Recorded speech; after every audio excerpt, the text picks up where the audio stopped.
ايه رايكم بقى في الفته الجميله دي؟ كل سنه وانتم طيبين. انا قلت بقى خلاص العيد بقى، فقلت اعمل معاكم الفته بطريقه سهله وبسيطه جدا. وانا دايما اقول لكم ايه اهم من الشغل؟ تنظيم الشغل. بس في معلومه هنقولها عن اللحمه قبل ما نبدا في الفيديو بتاعنا. بسم الله الرحمن الرحيم. عشان بمناسبة احنا داخلين خلاص على العيد واللحمة بتبقى كتيرة بإذن الله. فايه اللحمة يا جماعة لما تيجي من عند الجزار ما ينفعش تدخل الفريزر. المعلومة دي انا عرفتها من الجزار. لازم اللحمة بتاعتك تتشمع بره. يعني ايه تتشمع يا هلا؟ تسيب اللحمة بتاعتك قدام المروحة من ساعة لاتنين، ما تقلقيش مش هيحصل لها حاجة عشان تتشمع. لان اللحمة لما بتدخل الفريزر يا جماعة في التخزين بتعمل بكتيريا، وهي داخلة طازة على طول من عند الجزار بتعمل بكتيريا ضاره، فده اللي بيغير طعم اللحمه وبتعمل ريحه مش حلوه خالص في الفريزر. فانا بصراحه عرفت المعلومه دي فقلت اقول لكم عليها.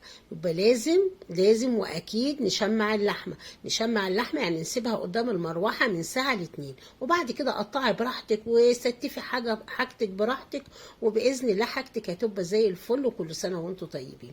فيلا كده بقى ايه، مش عايزه اطول عليكم في الكلام كتير. يلا بقى نبدا في الفيديو بتاعنا ونشوف هنعمل ايه. انا هنا ايه، قطعي اللحمه براحتك انت خالص بقى، القطع اللي انت ايه بتحبيها.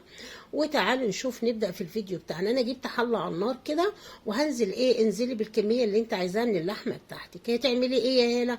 انا لازم ادي اللحمه بتاعتي صدمه، ونزلت عليها ببصلتين وطماطمتين ورق راوله وحبهان وايه، كل ده مع بعضيه، وفلفل اسود صاحي كده سليم.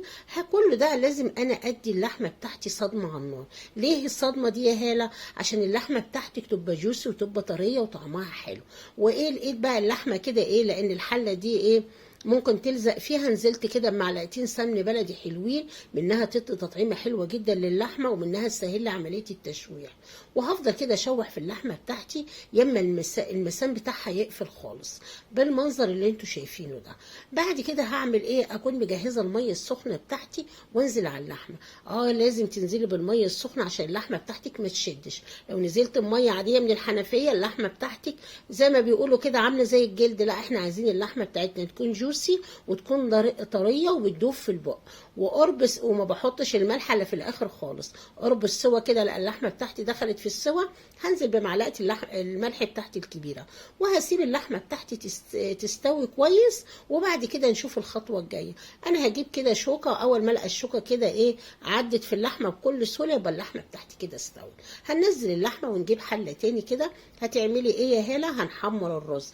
انا بصراحه الفته بتاعتي ولادي ما بيحبوش الرز الابيض، فلازم اعمل حبه بيضه وحبه حمر. انا هحمر شويه رز كده، نزلت بمعلقتين سمنه على شويه زيت وحمرنا حبه الرز، ونزلت ببقيه الرز بتاعي كده اللي انتوا شايفينه ده. كيلو رز على فكره. وابتدى احمره كده لغايه ايه ما يتشوح معايا كويس. هنزل ايه بعد ما يتشوح كده، هنزل بالشوربه بتاعتي. الشوربه بتاعتي فيها كل حاجه، مش محتاجه لا ملح ولا اي حاجه خالص. فيا ريت اللي ما حطتليش اللايك تحط لي اللايك عشان فيديوهاتي توصل لكل الناس. وبعد كده ايه، اول ما يشرب بنهدي النار ويستوي معانا زي ما انتوا شايفين زي الفل. ننزل كده الرز ونشوف هنعمل ايه. جبت كده طاسه ونزلت بمعلقه السمنه هحمر فيها اللحمه. بصراحه انا بحب لحمه الفته تكون متحمره كويس. تمام، انت بتحبها مسلوقه خلاص سيبها في الشوربه مفيش مشاكل. واللحمه بتاعتنا مش محتاجه خالص حاجه خالص، على رشه ملح بسيطه ورشه فلفل اسود بعد التحمير. وبعد كده ما نحمرها زي ما انتوا شايفين كده. بصراحه التحميره دي بتدي تطعيمه حلوه جدا جدا للحمه. خلاص نشيل كده اللحمه بتاعتنا وننزل في مكان التحمير ما في نفس الطاسه بمعلقه كده توم حلوه، ونبتدي نشوحها. اول ما تطلع ريحه التوم كده هننزل عليها بالصلصه. انا كان عندي صلصه متفرزه في الفريزر، بس الاول هطشها بالخل، لان دي ايه، دي الصلصه بتاعت الدقه بتاعتنا اللي هتخلي ريحه الفته تجيب لي ايه لنهايه الشارع. بعد كده ما طشيتها بالخل نزلت بالصلصه. انا الصلصه كانت عندي متفرزه. جبت كده كيس صلصه ونزلت بقى معلقه ملح صغيره ونص معلقه فلفل اسود وربع معلقه سكر. دي ايه، دي الدقه بتاعتك اللي بقى تخلي بقى الفته طعمها ما اقولكمش بقى جنين. بعد كده بعد ما هنعمل كده ونسيبها تتسبك يبقى خلاص احنا كده ايه قربنا نخلص الفته بتاعتنا. انا جبت العيش البلدي هبتدي اقصه بالمقص. انا هنا عامله لكم الفته بالعيش البلدي. المره الجايه باذن الله هحاول اعملها لكم بالعيش الشمسي تحفه. فخلينا في العيش البلدي دلوقتي المتواجد. هبتدي اقص العيش بتاعي، وهكون مجهزه الزيت على النار، بس الزيت عايزاه يكون سخن خالص عشان العيش بتاعك ما يشربش زيت. والزيت انزلي فيه بربع معلقه ملح، ده بيخلي العيش ما يشربش زيت خالص. وهبتدي ابتدي احمر كده العيش بتاعي زي ما انتم شايفين. وبعد ما يتحمر هنطلعه كده ونشوف هنعمل ايه. ما اقول لكمش العيش ده على فكره طعمه بيبقى حلو جدا جدا جدا. خلاص انا حمرت العيش بتاعي، واظن العمليه لغايه دلوقتي سهله وبسيطه. وعلى فكره يا جماعه الفته مش بلحمه بس، ممكن تعملها بفراخ، ممكن تعملها برجول، ممكن تعملها بالكرشه، بلحمه الراس، المتواجد عندك اشتغلي بيه. خلاص انا كده جبت شويه عيش كده ببوله، ونزلت عليهم بمعلقه صلصه او معلقتين، وهبتدي اقلبهم. وهنزل عليهم برضو بكبشه شوربه من شوربه اللحمه بتاعتنا. اظن لغايه دلوقتي العمليه سهله جدا. خلاص انا كده طعمتها بالدقه، ونزلت عليها بكبشه شوربه كده. ده العيش اللي هنحطه في القاع في الصينيه بتاعتنا، اللي هنبتدي نحط عليه الحاجه بتاعتنا. خلاص انا كده نزلت بالعيش بتاعي. والعيش ما تشربوش قوي عشان يبقى فيه القرشه الحلوه دي. وارجع اقول لك براحتك، لو انت بتحبي العيش متشرب قوي اديله شوربه تاني. بعد كده نزلت بالرز بتاعي الجميل المفلفل. وبعد كده هننزل بقى بمعلقتين من الدقه الحمراء اللي احنا جاي عاملينها دي الجميله دي.